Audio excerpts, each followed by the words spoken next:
Boa tarde a todos, mais um bate-papo essencial aqui para o nosso setor no Foresp Experience 2025, diretamente da equipe Hotel. São mais de 60 apresentações entre os melhores profissionais e as principais lideranças do nosso mercado, dizendo o que acontece e o que vai acontecer no nosso setor. Essa conversa agora é muito bacana. Um grande líder do nosso setor, Paulo Somuti, presidente da Abrazel Nacional, vai falar com a gente sobre o que está acontecendo, das relações gerais entre as entidades e do porquê é importante você estar sempre antenado com o que as entidades estão fazendo. Boa tarde, Paulo, é um prazer ter você aqui com a gente. Deixa eu ligar aqui que ficou desligado aqui. Um prazer enorme estar aqui com vocês, parceiros nossos de tantos anos, né? Fico feliz aqui com o convite e a oportunidade de falarmos.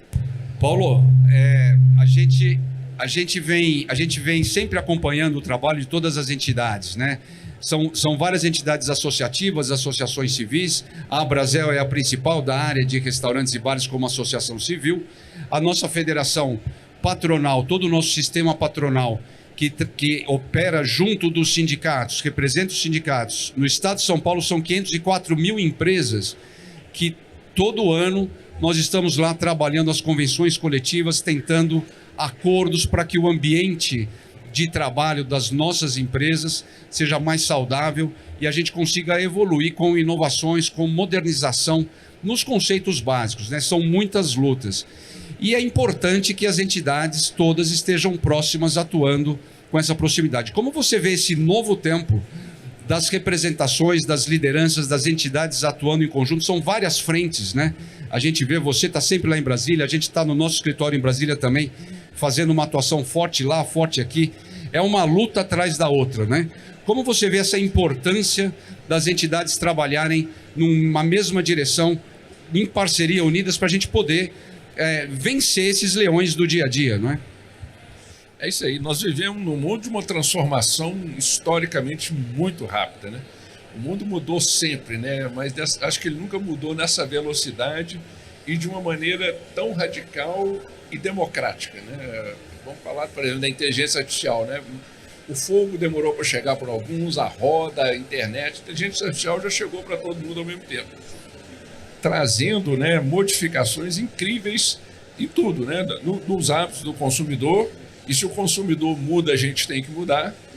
E se o trabalhador muda e está mudando muito rápido, né? A geração Z aí querendo mais flexibilidade, a gente concorre, né, com mão de obras hoje que nós não concorríamos antigamente, né? Com o Uber, com as plataformas. Então é um momento muito importante de um diálogo permanente com quem constrói políticas públicas a favor desse setor. Então, eu acho que o grande mérito que temos hoje, especialmente a Foresp, com Edson à ponta, eu quero aproveitar aqui para deixar minha homenagem, meu respeito ao querido pai dele, né, o nosso Nelson de Abreu Pinto, né, uma pessoa que eu admiro muito e espero que esteja em paz lá em cima. Então, assim, eu acho que deixou aqui um grande interlocutor, um grande líder para o seu tempo. Acho que nós temos essa oportunidade e estamos trabalhando assim, né? A gente tem um diálogo muito construtivo e sempre focado no interesse maior da sociedade. Claro que contemplando interesses específicos da nossa atividade. Exato, e o nosso setor aí, ele com todas as dificuldades que a gente enfrenta, né, que nós temos que estar atuando em prol do setor, é um setor que cresce. É um setor que ele está sempre em expansão, o turismo, a hotelaria, a gastronomia, todos os modelos aí de alimentação fora do lar e os novos modelos, não é?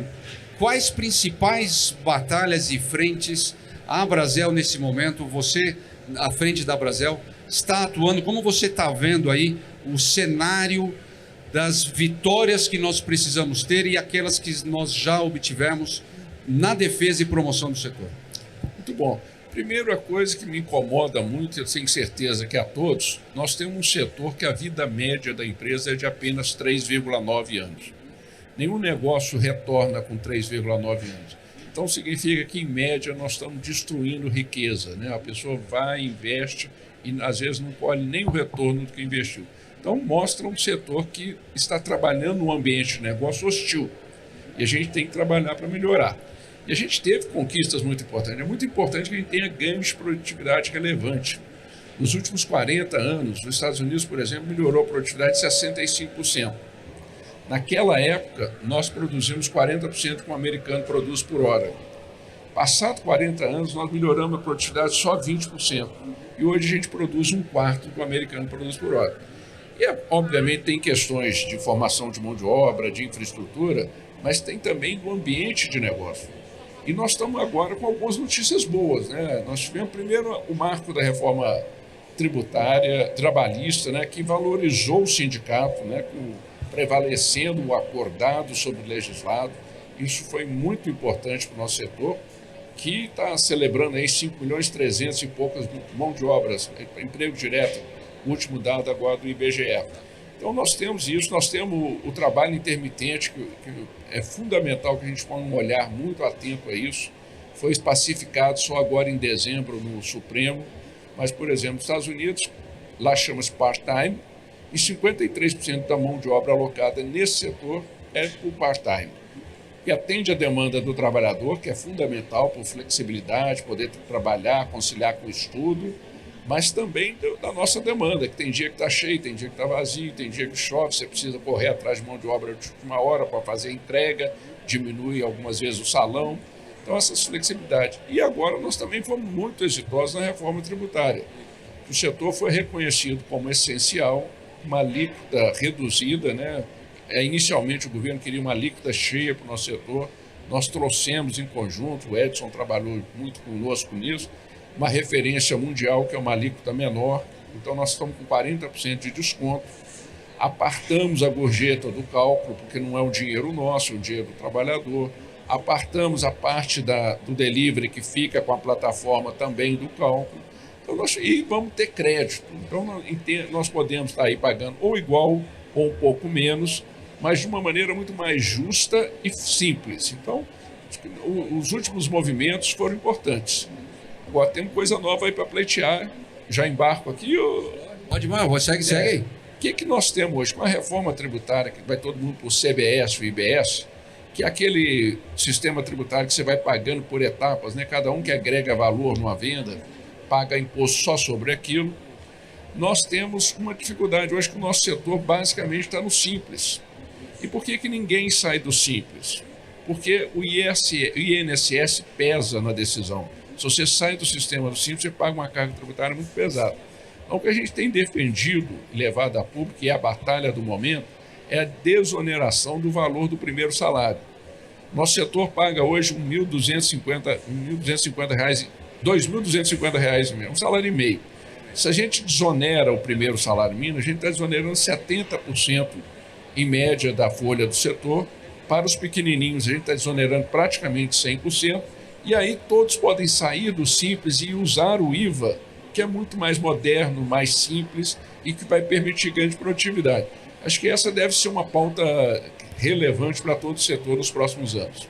E quando você fala dessa questão da desoneração do primeiro salário, lembrando que o nosso setor, primeiro, é um dos que mais emprega, você citou agora, tivemos aí quase ultrapassando a construção civil no ano passado, ali nessa briga por o maior empregador do Brasil.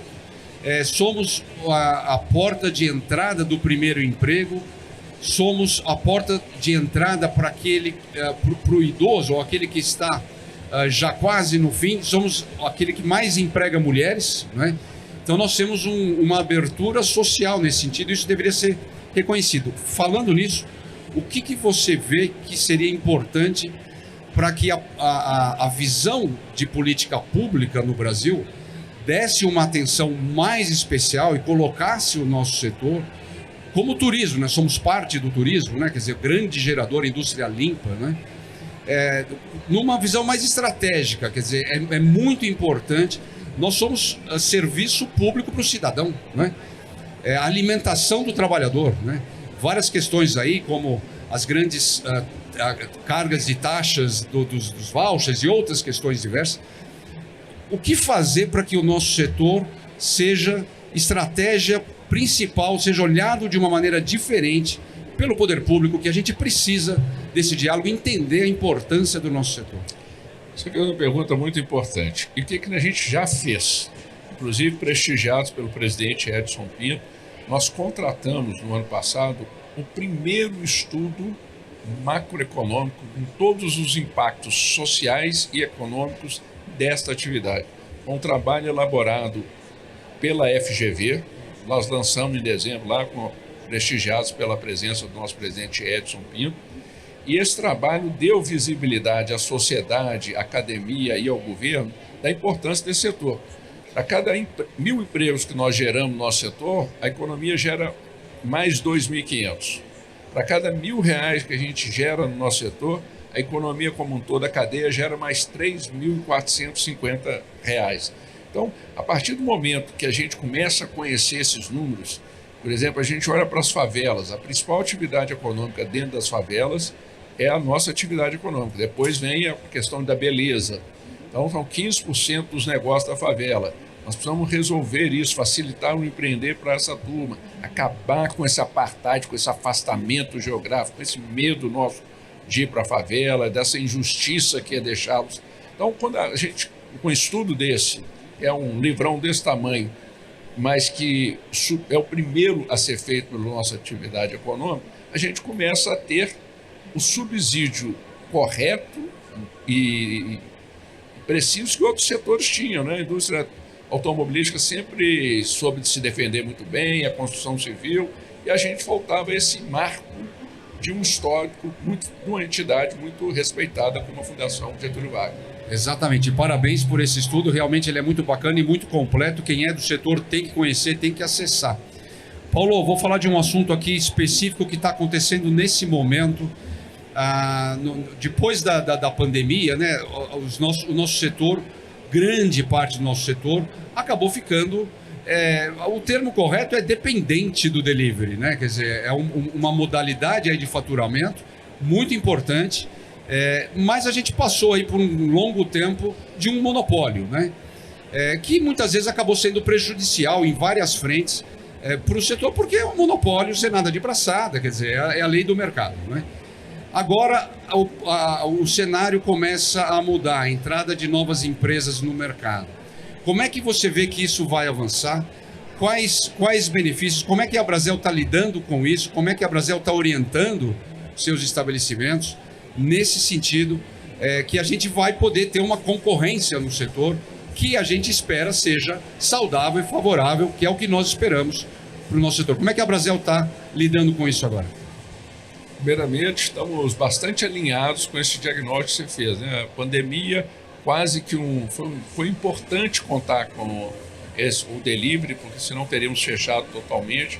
Foi muito importante termos empresas, né, que hoje a gente até sofre um pouquinho, né, com participação de mercado aí de 85%, com algumas práticas que a gente critica, mas ao mesmo tempo nós construímos um ambiente legal e tecnológico para receber essa concorrência.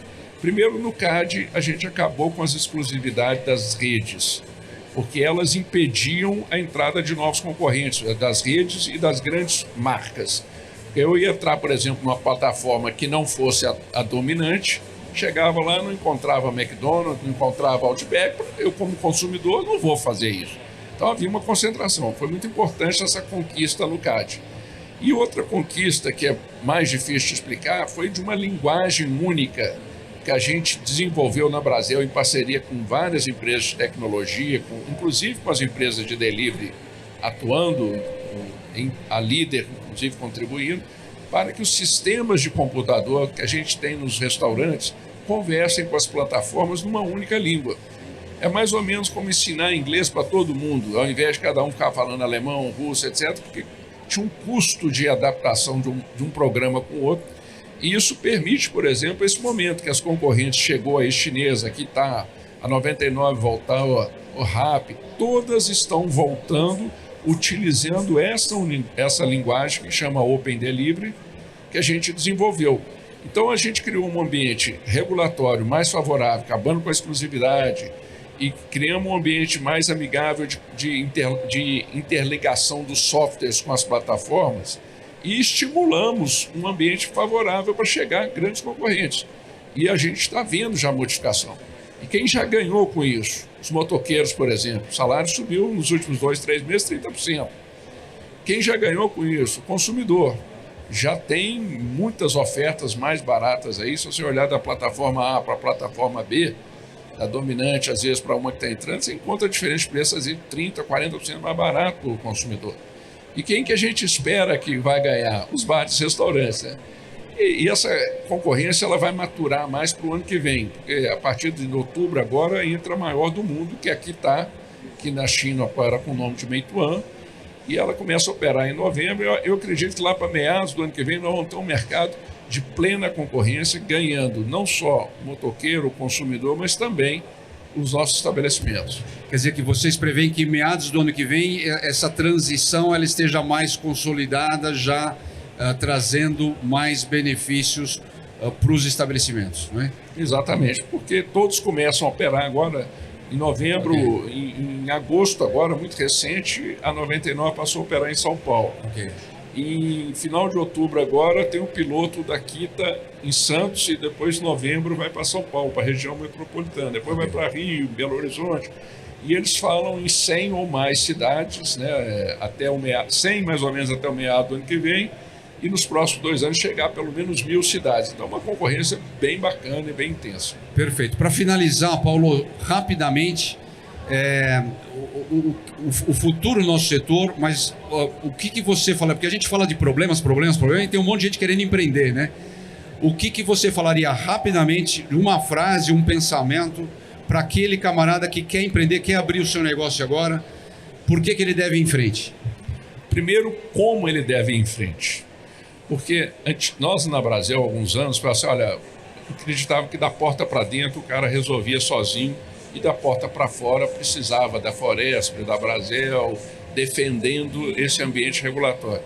Hoje o mundo avançou de tal forma, com a tecnologia, com a inteligência artificial, com as múltiplas soluções que existem, que o dono de bar e restaurante precisa de ajuda da porta para dentro também para implementar essas questões. Então a primeira coisa que eu falo assim, abra com cuidado.